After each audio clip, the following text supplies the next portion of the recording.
Why is Ubuntu boot mode crucial for installation? Have you ever wondered why the boot mode is so important when installing Ubuntu? It might seem like a minor detail, but it plays a significant role in how your computer starts up and runs the installation process. Let's break it down. When you install Ubuntu, the boot mode determines which firmware interface your computer uses. This could be legacy basic input-output system or Unified Extensible Firmware Interface. Each mode has its own way of initializing hardware and launching the Ubuntu installer. Legacy Basic Input-Output System is the older standard. It uses the master boot record partitioning scheme. On the other hand, Unified Extensible Firmware Interface is the modern option. It supports the GID partition table scheme and offers advanced features like secure boot. Choosing the right mode is essential to avoid boot failures. If you decide to install Ubuntu in Unified Extensible Firmware Interface mode, you will need an FI system partition formatted with FAT32. This partition is where the bootloader files will be stored. In contrast, Legacy Basic Input-Output System mode uses a simpler layout without the FI system partition. Selecting the correct boot mode ensures that the installer creates the right partitions for your system.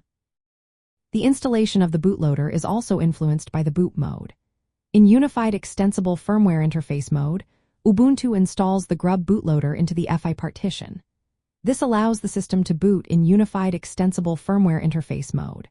However, in Legacy Basic Input-Output System mode, grub installs to the master boot record of the disk. If there is a mismatch between the boot mode and the bootloader installation, it can lead to boot errors. Another important aspect is security. Unified Extensible Firmware Interface mode can support secure boot, which verifies the integrity of boot components. While Ubuntu supports secure boot, Legacy Basic Input-Output System does not. By using Unified Extensible Firmware Interface mode, you can take advantage of these security features. When preparing your installation media, make sure it boots in the same mode as your system firmware. Some computers allow you to choose the boot mode at startup through a boot menu. If you boot the installer in the wrong mode, it can lead to installation failure or a system that won't boot after installation. Lastly, Ubuntu Core includes special boot modes like Try Boot Mode. This allows you to test new kernel or core snap updates safely, reverting to a known good state if something goes wrong. These boot modes depend on the correct bootloader and kernel loading sequences, highlighting the importance of boot mode for system stability. In practical terms, when installing Ubuntu, check your system's firmware to see if it supports Unified Extensible Firmware Interface or Legacy Basic Input-Output System. Choose the corresponding boot mode for your installation media.